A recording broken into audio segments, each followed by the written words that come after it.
a claim Brexit helped push Prince Harry and Meghan Markle out of Britain has been met with shock. The suggestion the UK's exit from the European Union helped trigger a racist backlash against Meghan was made in the Sussexes' Netflix documentary. A number of sweeping suggestions in the series link Brexit with racism and the royal couple's decision to move to North America. In an episode of Harry and Meghan, James Holt, who has worked as a spokesman for Buckingham Palace, said Brexit created a perfect storm which gave people with horrible views a confidence boost. He claimed Brexit gave people with really horrible views of the world a little bit more strength and confidence to say what they wanted. Harry then said, "So the EU commissioned a report in 2016, exactly the same time that our relationship became public." Harry and giant rebrand as modern version of Princess Diana over fears he'll lose title. The Duke of Sussex is trying to rebrand himself as the modern version of Princess Diana, a PR and reputation management expert has claimed. Prince Harry mentioned his late mother multiple times during the documentary focused on his and Meghan's love story and struggles with the media and royal family, released earlier this month. Find out more here. It warned if the government isn't going to do anything or if the media aren't going to sort themselves out, then a culture war, that already existed, was going to become huge and become a real problem. The claim prompted a backlash on social media, with Twitter user Fleur Elizabeth commenting, "Was actually quite enjoying Netflix's Harry and Meghan until they started blaming Brexit for the racial abuse she received. What?" To which fellow Twitter user Michael Skolin replied, "I am surprised you were enjoying it and also surprised that them doing this surprised you." Twitter user Caldori claimed in their reply, trying to secure Remainer support. Montecito isn't going to fund itself.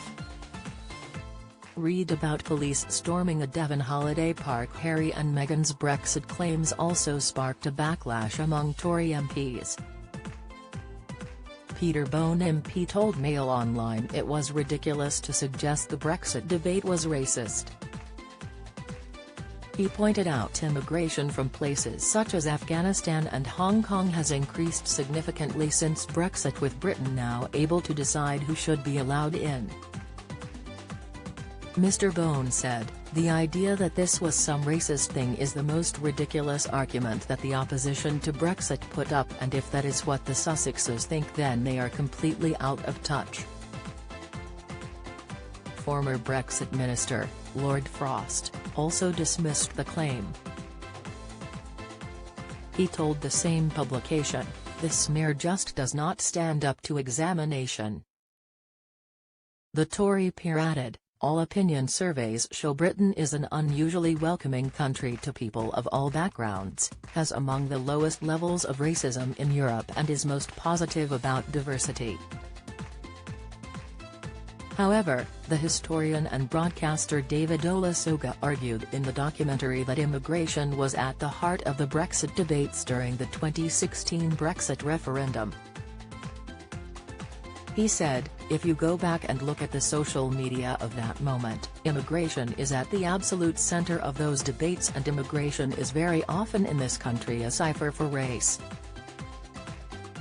Footage is then shown of people waving Union Jacks, of someone saying, "Go back to Africa" while on a train, and of montages of newspaper headlines. The social media response to the claims made in the controversial documentary series come after King Charles failed to mention Harry and Meghan in his first Christmas speech. King Charles did not mention his second son or his daughter-in-law in his first ever Christmas broadcast. The sovereign focused attention instead on the work carried out by working members of the royal family. Royal expert Jenny Bond defended the decision to omit Harry and Meghan from the speech, claiming if the king had mentioned them, it would have obliterated everything else he said.